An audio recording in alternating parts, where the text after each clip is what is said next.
नमस्कार, मी विजय Waghmare the clear न्यूजमध्ये आपलं सगळ्यांचं स्वागत. जैन इरिगेशनमध्ये सुरू असलेल्या कृषी महोत्सवात आपण आलेलो आहोत. जळगाव जिल्ह्यात केळीच्या पिकाला खऱ्या अर्थाने जिल्ह्याचा आर्थिक कणा असं मानलं जातं. साधारण 51,000 क्षेत्रफळावर केळीची लागवड केली जाते. जळगाव जिल्ह्यातील केळीला अरब राष्ट्रांमध्ये प्रामुख्याने मोठ्या प्रमाणात मागणी आहे. त्याच पद्धतीने जळगाव जिल्ह्यातील साधारण 1,000 ते 1,00,000 लोकांपर्यंत केळी हे रोजगार देत असतं, प्रत्यक्ष अप्रत्यक्षरित्या. त्याच पद्धतीने भारतातील इतर राज्यांमध्ये जळगाव जिल्ह्यातल्या केळीला मोठ्या प्रमाणात मागणी आहे. परंतु तरी देखील जळगाव जिल्ह्यातील शेतकरी जो आहे तो हवामानातील बदल असेल, तंत्रज्ञानाचा अभाव असेल, या अडचणींमुळे केळी उत्पादन पूर्णपणे घेण्यामध्ये अपयशी ठरतो. आर्थिक उत्पन्न त्यातून मिळवण्यात अपयशी ठरत असतो. अशा परिस्थितीवर मात करण्यासाठी जैन इरिगेशनमध्ये एक नव्या पद्धतीचं तंत्रज्ञान समोर आणलेलं आहे. ते म्हणजे केळीचं आपण ज्याला म्हणतो की एस टॅग.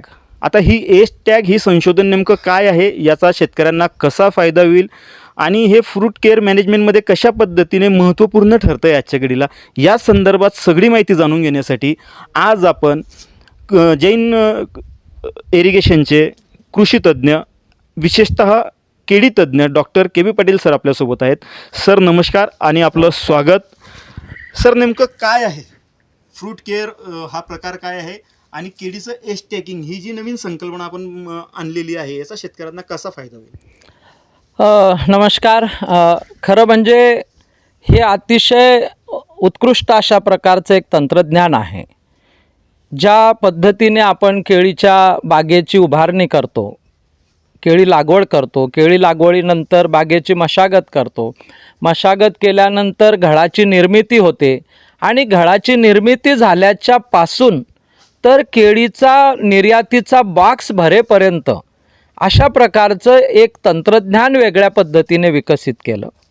1996 साली फ्रूट केअर मॅनेजमेंटची पहिली बाग आपण जैन हिलवरती उभी केली आणि तिथून देशभरामध्ये हे तंत्रज्ञान प्रसाराचं काम आपण केलं, जेणेकरून आपल्या देशाच्या केळीला निर्यातीमध्ये वाव मिळेल आणि आपण निर्यातीचा वाटा घेऊ शकू.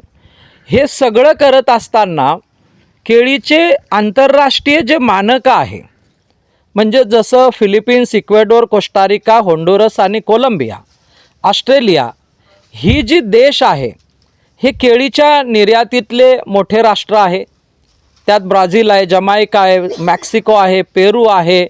हे केळीच्या निर्यातीतले मोठे देश आहे. आपणसुद्धा केळीची निर्यात करतो आहोत.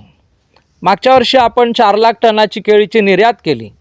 परंतु का भारतीय केळी निर्यातदाराला Philippines, Ecuador, Colombia, Costa Rica, Honduras सारखे दर मिळत आहेत? तर त्याचं उत्तर नाही आहे. आणि त्याचं उत्तर का नाही आहे? तर आपण कुठेतरी फ्रूट केअर मॅनेजमेंटमध्ये कमी पडतो आहोत. आपण आंतरराष्ट्रीय दर्जाची जी निर्यातक्षम केळीच्या गुणवत्तेची जी मानकं आहे त्याच्यामध्ये आपण कमी पडतो आहे. आणि म्हणून सर्व केळी उत्पादक बंधूंना मी या निमित्ताने आवाहन करू इच्छितो की आपल्याला या विषयाकडे गांभीर्याने बघणं गरजेचं आहे. त्याचं कारण असं आहे की फक्त फ्रूट केअर आपण अप्रतिम अशी केळी निर्माण करतो. केळीचं आपलं उत्पादन छान आहे, आपली क्वालिटी चांगली आहे, केळीला वादा चांगला आहे, कॅलिपर चांगला आहे, झाडाची ग्रीनरी आपण बघा किती सुंदर ग्रीनरी आहे. हे सगळं असताना ज्या गोष्टीमध्ये आपण कमी पडतो त्या 2-3 गोष्टी आपल्याला समजून घेणं गरजेचं आहे. त्यातली पहिली जी गोष्ट आहे, ज्या वेळेस हा घड बाहेर पडतो त्यावेळेस हा घड असा उभा असतो, बरोबर? तर याला कंबळ आपण म्हणतो. आणि या कंबळावरती 2 प्रकारचे थ्रिप्स येतात. एक फ्लावर थ्रिप्स येतो, दुसरा रश थ्रिप्स येतो. आणि या थ्रिप्सच्या नियंत्रणासाठी त्याला बड इंजेक्शन करावं लागतं, ज्याला आपण BI असं म्हणतो. हे कंबळ जेव्हा बाहेर पडतं तेव्हा त्याच्या वरच्या 3 ते 4 इंचाच्या वरचा भाग सोडून त्याच्यामध्ये इमेडा किंवा स्पिनोसॅड नावाचं औषध हे त्या कंबळामध्ये आपल्याला सोडावं लागतं, ज्याचा कोणताही रेसिड्यू हा केळीच्या फळामध्ये मिळत नाही आणि त्यांना फ्लावर थ्रिप्स कंट्रोल केल्या जातात. ही पहिली प्रक्रिया झाली. दुसरी प्रक्रिया अशी आहे की त्याचं बंच मॅनेजमेंट, ज्याला आपण फ्रूट केअर मॅनेजमेंट. आता आपण या ठिकाणी हा बंच बघू शकता की आपण बघा काय सुंदर बंच आहे आणि या केळ्यांवरती कुठल्याही प्रकारचे फ्लोरेट्स आपण शिल्लक ठेवलेले नाही. मग दुसरी जी प्रक्रिया आहे ती फ्लोरेट्स काढण्याची आहे. बरोबर, हे वरचे जे फ्लोरेट्स आहे हे आपल्याला काढावे लागतात. त्याचं कारण लक्षात घ्या, या केळीकडे आपण बघा किंवा हिच्याकडे बघा, इथं जर हे काळं टोक असतं तर याच्याने या केळीला ब्रुजिंग झालं असतं. म्हणून दुसरी अवस्था आहे फ्लोरेट्स काढण्याची. तिसरी अवस्था आहे त्याच्यावरती बंच स्प्रे करण्याची. याच्यावरती आपण बंचवरती इन्सेक्टिसाईडचा स्प्रे केला तर त्याच्यातले थ्रिप्स कंट्रोल होतील. केळीच्या फळाचं वैशिष्ट्य काय आहे की केळी घडाच्या निर्मितीपासून कापणीपर्यंत 3 महिन्याचा कालावधी आहे, 2.5 ते 3 महिन्यात. आणि म्हणून आपण बंचवरती स्प्रे केला किंवा BI केलं तर कुठल्याही प्रकारचा केमिकल रेसिड्यू हा केळीच्या फळामध्ये शिल्लक राहत नाही. हे आंतरराष्ट्रीय लेव्हलवरती सिद्ध झालेलं आहे. सर एक प्रश्न की आता हे जे आपण एज टॅगिंगचं कलर्स बॅन दिलेले तिथं, करेक्ट, बरोबर. तर यांच्यातला डिफरन्स काय आहे? म्हणजे आता समजा एक्झॅक्टली अतिशय महत्त्वाचा मुद्दा आहे की जो आपल्याला समजून घेणं गरजेचं आहे. त्याच्या आधीची एक स्टेप पुन्हा मी सांगेल. आपण 9 फण्या ठेवल्या, 10वी फणी काढली, 11व्या फणीमध्ये 1 किंवा 2 केळी ठेवल्या, त्यामुळे हा दांडा जो सडतो तो थांबला आणि या केळीचा विकास झाला. ही पुढची अवस्था आहे. त्याच्या पुढची अवस्था आहे की हा घड तयार झाला, याचं कंबळ आपण कापलं. ते कंबळ कापायच्या वेळेस या ठिकाणी हा पिवळ्या रंगाचा टॅग आहे, पांढऱ्या रंगाचा टॅग आहे, तर या ठिकाणी हा पिवळ्या रंगाचा टॅग आहे. बरोबर, आपण बघा आता ती केळी जास्त पोचलेली आहे, ही केळी कमी पोचलेली आहे. एज टॅगिंग ही जी पट्टी आहे याला एज टॅगिंग आपण असं म्हणतो. हे एज टॅगिंग काय इंडिकेट करतं? ज्या वेळेस हा घड बाहेर पडला तो कोणत्या आठवड्यामध्ये पडला, कोणत्या आठवड्यात हा घड बाहेर आला. समजा हा घड आपण असं गृहीत धरूया की ऑक्टोबरच्या पहिल्या आठवड्यामध्ये बाहेर पडला तर पहिल्या आठवड्याला पिवळी टॅग, दुसऱ्या आठवड्याला लाल टॅग, तिसऱ्या आठवड्याला निळी टॅग, चौथ्या आठवड्याला हिरवी टॅग, सप्टेंबरच्या शेवटच्या आठवड्याला ही पांढरी टॅग. याचा अर्थ असा आहे की ज्या वेळेस आपण निर्यातक्षम गुणवत्तेचा माल तयार करतो आणि जेव्हा निर्यातीसाठी केळीचं कंटेनर भरतो, बॉक्स भरतो, त्या बॉक्समध्ये एका वेळेस एकाच वयाची केळी भरल्या गेली पाहिजे. म्हणजे ज्या वेळेस आता आपण केळीची कापणी करू तर ह्या जो पांढरा टॅग आहे ही केळी सगळ्यात आधी तयार होणार आहे. म्हणून फक्त पांढऱ्या टॅगचीच केळी एका कंटेनरमध्ये जाईल, पिवळ्या टॅगची केळी दुसऱ्या कंटेनरमध्ये जाईल, हिरव्या टॅगची केळी तिसऱ्या कंटेनरमध्ये जाईल, तर लाल टॅगची केळी दुसऱ्या कंटेनर.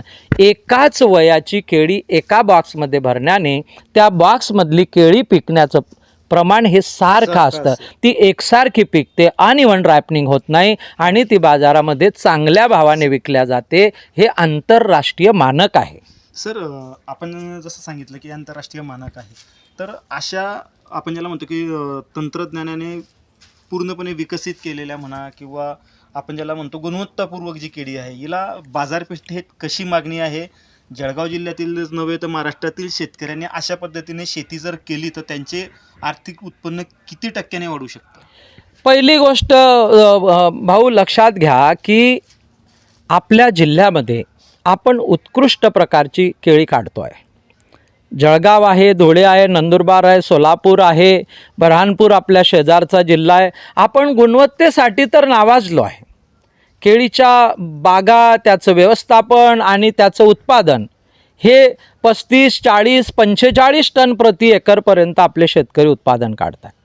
या तंत्रज्ञानाने नॉट ओन्ली फक्त निर्यातीसाठी नाही तर या तंत्रज्ञानाने डोमेस्टिकमध्ये सुद्धा प्रचंड मागणी आहे. आज केळी ही गुणवत्तेवर विकल्या जाते. जम्मू काश्मीर, पंजाबचं जे मार्केट आहे, दिल्लीचं जे मार्केट आहे, याच्यामध्ये गुणवत्तेच्या केळीची गरज आहे. आणि म्हणून आजच्या घडीला 29 डिसेंबर 2023ला ज्या बागांचं फ्रूट केअर आहे त्या बागा 23 रुपये किलोपासून 28 रुपये किलोपर्यंत विकल्या जात आहेत. आणि ज्या बागांना गुणवत्ता नाही किंवा त्यांचं फ्रूट केअर नाही त्या बागा 15 रुपयापासून 18 रुपयापर्यंत विकल्या जात आहेत. म्हणजे प्रति एकर जर आपण फरक लक्षामध्ये घेतला तर आज जवळपास 10 रुपये किलोचा फरक आहे. म्हणजे जवळपास आजच्या भावाचा विचार केला तर 2 ते 3 लाख रुपये एकराचा फरक आहे. आणि म्हणून हे तंत्रज्ञान महाराष्ट्रातल्या केळी उत्पादकांनी स्वीकारावं. कारण मिडल ईस्टमध्ये Iran, Tehran, Abu Dhabi, Jeddah, Oman, Muscat, Bahrain, Kuwait, Russia, Uzbekistan या सगळ्या राज्यांमध्ये जळगाव आणि महाराष्ट्राच्या केळीला प्रचंड मागणी आहे. आंतरराष्ट्रीय दर्जाच्या सगळी जे काय मानकं आहे, ज्या सगळ्या पद्धती आहे, जो सगळा प्रोटोकॉल आहे तो जर का आपण फॉलो केला, मी खात्रीने आपल्याला सांगतो केळी उत्पादकाला 1.5 पैसा मिळतो. मित्रांनो, आपण बघितलं की मेहनतीला जर आपण तंत्रज्ञानाची जोड दिली, थोडीशी तंत्रज्ञानाची शेती करत असताना सांगड घातली, तर आपण एकरी साधारणपणे 2 लाखापर्यंत आपलं उत्पन्न वाढवू शकतो. अशा विविध प्रकारच्या माहितीचा खजिना सध्या जळगाव जिल्ह्यात जैन इरिगेशनमध्ये सुरू असलेल्या कृषी महोत्सवामध्ये मिळतो आहे. त्यामुळे आपणही या कृषी महोत्सवात यावं आणि नवीन ज्ञानाचा आपल्या शेतीमध्ये उपयोग आणावा. नमस्कार, मी विजय वाघमारे. तुम्ही बघत होतात क्लिअर न्यूज.